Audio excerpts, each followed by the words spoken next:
Evolution really is one of the prime perspectives, let's say, because it's a worldview. How we view our past evolution is going to really be the foundation of how we view our future. And so, the general consensus, and when I mean by consensus, I mean the orthodox scientific consensus, is that evolution is really basically a random accidental event, and from the primordial soup we just had the rise of complex organisms, and we had this Darwinian evolution by genetic inheritance and mutation, which brought us to where we are now, which more or less tells us that life on this planet is an accident. We are living on a rock hurtling through a dead space, and there's no meaning to life. Well, if that's the general view, then you can't really criticize all these people who want to say, well, life's meaningless, we're here by accident, we've got to make the best of it, and therefore humans have the right as a dominant species to basically take over the planet and mold it to their means. If evolution is your perspective, then you can kind of see where this grab all, every man for himself, if you get to the top you deserve it type of mentality comes from. If you look at evolution, really, my own perspective, Greg, my personal perspective, is that the evolution really is also about the evolution of consciousness.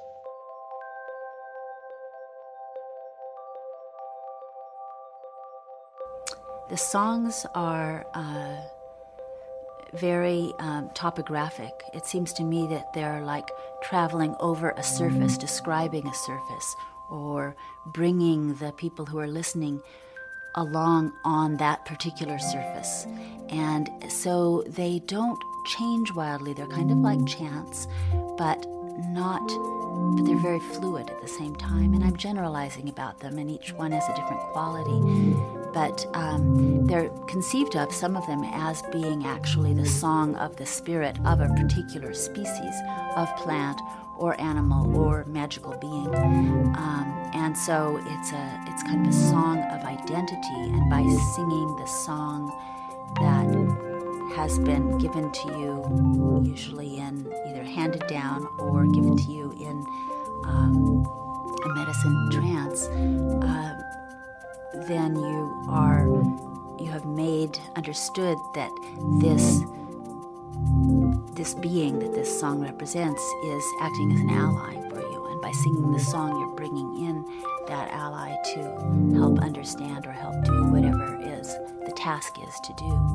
It's very much based on the idea that there's work to do here in the world, that we have a lot of work to do, and that every time you go into ceremony, part of the purpose is to do some piece of the work. And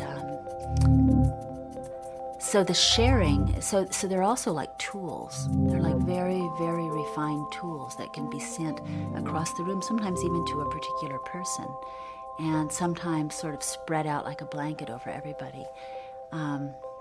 Sometimes there's songs that protect because something is felt to be outside that we want to keep outside, The best things can't be told. The second best are misunderstood. The second best are misunderstood, says Campbell, because as metaphors poetically of that which cannot be told, they are misread prosaically as referring to tangible facts. The connoted messages are thus lost in the symbols and elementary ideas in local ethnic inflections. Inevitably in the popular mind, where such metaphors of transcendence become known only as represented in the rituals and legends of the local mythologically inspired control system, the whole sense of the symbology remains locked to local practical aims, and so forth.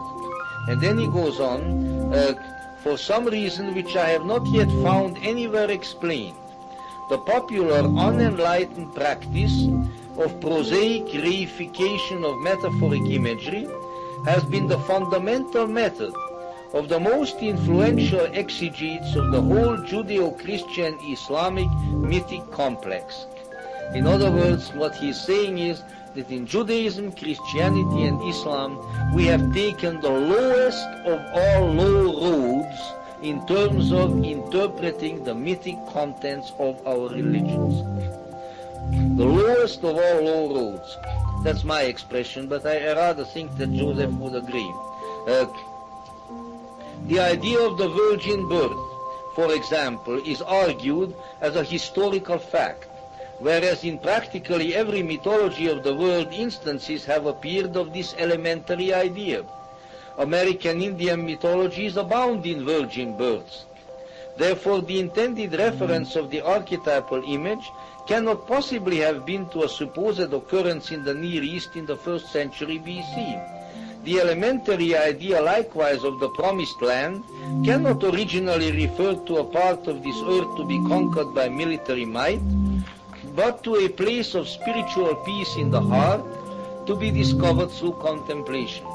Creation myths, furthermore, which when read in their mystical sense, might bring to mind the idea of a background beyond time, out of which the whole temporal world with its colorful populations has been derived, when read instead historically, only justify as supernaturally endowed the moral order of some local culture.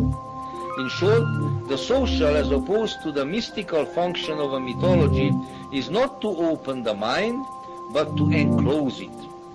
To bind the local people together in mutual support by offering images that awaken the heart to recognitions of commonality without allowing these to escape the monadic compound.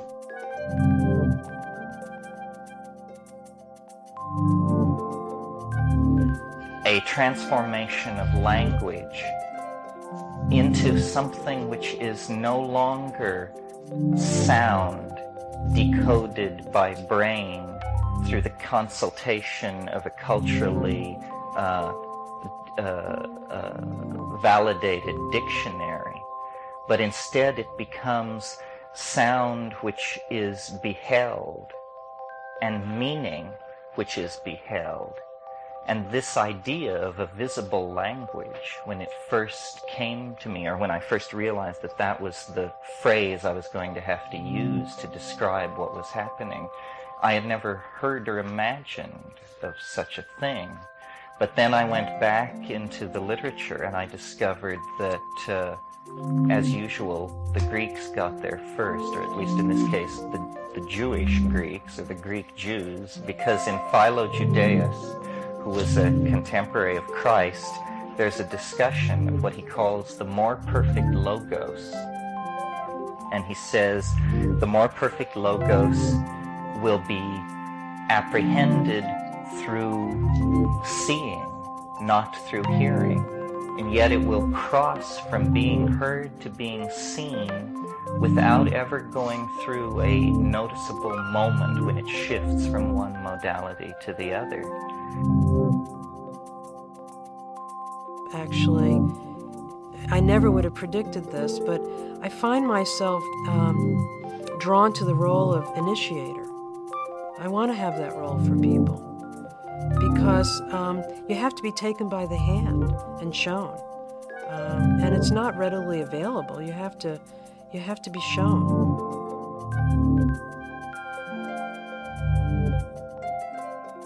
Modern dynamics is that it's based on the idea of attractors. Systems are attracted towards states which from their point of view lie in the future. So these morphic attractors, which are the basis of the kind of dynamical models, including in chaotic dynamics, that are emerging now. And so that gives the idea, as morphogenetic fields have to have, is the idea of containing the goal or form or final state of something within themselves. The morphogenetic field of the oak tree contains, in some sense, the form of the fully formed oak and draws the growing seedling towards it. This is like the Aristotelian system of final causes. And so the entire nature of morphic fields is to have attractors. And the only way to model them mathematically that we have something that hints towards it at the moment is in terms of dynamics, including chaotic dynamics. The idea of non-stable endpoints or dynamic endpoints. And if one has a model of the universe based on those, and if one has also, as one does in this kind of organismic, holistic universe, the idea that the microcosm mirrors the macrocosm, that the part, in some sense, mirrors the whole. So each system is in some way related to the whole. Then the morphic field of the entire universe must have a kind of cosmic attractor from that point of view, which is drawing the universe towards something. So that instead of this would then, you see, lead to the view that even the flux of energy has another side to it, because we normally think of the Big Bang pushing matter out from behind, everything being pushed from the past. And the Big Bang is certainly, that model is an explosion. It's the original impetus of the explosion, which is pushing the galaxies and the whole universe apart. But the idea of an attractor is that it's not being pushed, it's being pulled. There's going to be a huge rise in people coming online in the next decade. In fact, perhaps a billion more minds coming online. But where are they going to be coming from? They're not going to be coming from the West, because most of the West is already connected to a large degree. They're going to be coming from the developing world of young minds with greater necessity, more inclined to without-the-box disruptive innovation, trying to solve problems which they need and which the West perhaps isn't solving. Now, that is going to be a good indicator of distributed disruptive innovation coming up. It's a wonkavator. An elevator can only go up and down, but the wonkavator can go sideways and slantways and long ways and back ways and square ways and front ways and any other ways that you can think of. It can take you to any room in the whole factory just by pressing one of these buttons. Any of these buttons. Just press a button and zing! You're off. And up until now, I've pressed them all. Except one. This one. Go ahead, Charlie. Me? There it goes. Hold on tight. I'm not exactly sure what's going to happen.